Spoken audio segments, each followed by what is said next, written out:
आप सभी एक बार कमेंट बॉक्स में सच्चे दिल से जरूर लिखिएगा, जय श्री कृष्ण। श्री कृष्ण भागवत गीता में कहते हैं, कोई भी काम अच्छा हो या बुरा वो केवल एक वजह से बनता है, और वो है केवल उस काम को करने के पीछे का आपका इरादा कैसा है।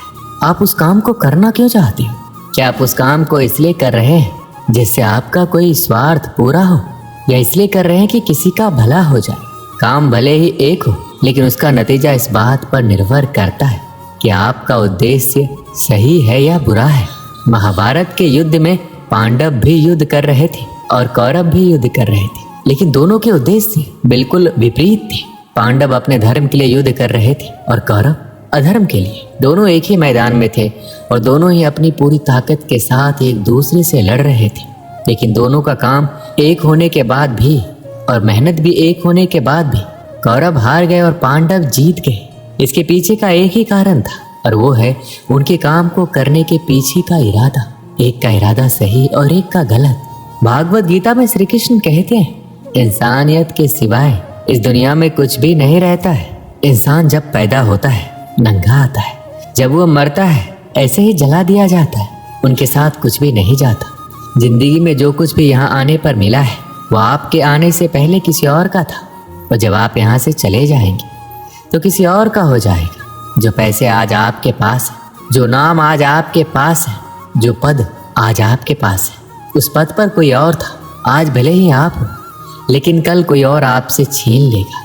यही सृष्टि का नियम है, और यही भागवत गीता की सबसे बड़ी सीख है जो हर एक पृथ्वीवासी को समझनी चाहिए।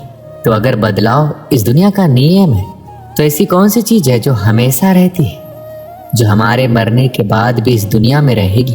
वो चीज है इंसानियत। सबसे पहले एक अच्छा इंसान बनिए, और हर एक मनुष्य उस परमात्मा का अंश है जो हमारे सीधे तार उस परमात्मा से जुड़े हुए हैं, और हमारी आत्मा कभी गलत नहीं हो सकती। पर हम शरीर के सुखों के लिए गलत कर्मों को करने में लग जाते हैं, और उनका नतीजा भी गलत होता है। आज हमारे पास जो कुछ भी है, चाहे हमारा प्यार हो, रिश्ता हो, या पैसा या नाम, एक दिन हमसे छिन जाएगा, दूर चला जाएगा। श्री कृष्ण कहते हैं, हम लगातार किसी ना किसी तरह के शोर से घिरे हुए रहते हैं। ये हमारे शारीरिक और मानसिक स्वास्थ्य पर बोझ डाल सकते हैं। ऐसे में कुछ वक्त चुपचाप रहकर खुद के साथ समय बिताइए। यह आपके स्वास्थ्य के लिए फायदेमंद है। क्या हम हर समय शोर शराबा के बीच नहीं रहते?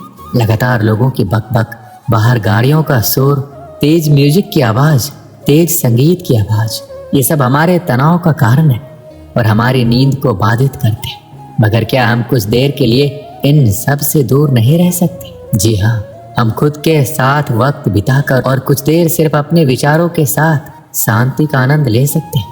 इंसान के सभी दुखों का कारण बोलना ही तो है, क्योंकि आवश्यकता से अधिक बोलना ही दुखों का कारण बनता है। इसलिए कम बोलिए, सटीक बोलिए, मधुर बोलिए, और सबसे जरूरी, जितनी आवश्यकता हो उतना ही बोलिए। वाणी बोलना ही नहीं बल्कि मौन में भी शक्ति होती है। यही कारण है कि धर्मों में मौन को बहुत महत्व दिया गया है। सेहत से मौन का गहरा संबंध है और इससे मानसिक शांति मिलती है। मौन से विचारों में एकाग्रता आती है और रचनात्मकता बढ़ती है। इसलिए जितने भी साधु संत तपस्वी हुए, सबने मौन रहकर और ध्यान लगाकर इस संसार में गुप्त ज्ञानों को प्राप्त किया है। हमारे जीवन में एक नहीं बल्कि बहुत सारे दुखों का कारण बोलना ही है, क्योंकि हमारी समस्या यही है कि हम चुप नहीं रह सकते, हमेशा कुछ ना कुछ बोलते ही रहते हैं। और आपके बोलने के कारण ही आधे से ज्यादा दुख निर्मित होते हैं। परिवार में कलह, कलेश का कारण हमारा बोलना ही होता है। आप जितनी भूख उतना भोजन खाते हैं, जितनी जरूरत उतना कार्य करते हैं, लेकिन क्या आपने कभी इस बारे में सोचा है कि आप कितना बोलते हैं? क्या आप उतना ही बोलते हैं जितनी आवश्यकता है, या अनावश्यक ही सारे दिन बोलते हैं? इस बारे में कभी अकेले बैठकर जरूर सोचिए कि आज आपने दिन भर में कितना बोला, क्या बोला, और सबसे जरूरी क्यों बोला। इनमें से कितनी बातें जरूरी थी, कितनी अनावश्यक। श्री कृष्ण कहते हैं, माफ करना महान व्यक्ति की निशानी है। इस दुनिया में सबसे हिम्मत वाले और सबसे ज्यादा ताकत वाले इंसान वो होते हैं जो माफ करना जानते हैं। और एक बार जरा सोच कर देखिए, भगवान की कौन सी चीज भगवान बनाती है? श्री भागवत गीता में भगवान श्री कृष्ण कहते हैं, चाहे वो कितना भी पापी इंसान क्यों ना हो, लेकिन अगर वो अपने बुरे कर्मों को करना छोड़कर अच्छे कर्म करना शुरू कर दे तो उसको वो अपना लेते हैं। यानी कि भगवान इस पूरी सृष्टि के मालिक होकर भी इतने नेक दिल हैं और उनके दिल में सबके लिए जगह है और उनके लिए सब समान है।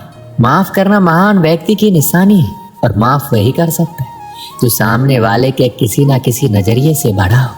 किसी के गलती होने पर उस पर नाराज होना, उस पर गुस्सा होना बहुत आसान काम है और ये कोई भी इंसान कर सकता है। लेकिन हिम्मत वाले इंसान गलती करने वाले इंसान को माफ करके उसको एक मौका दे सकता है। श्री कृष्ण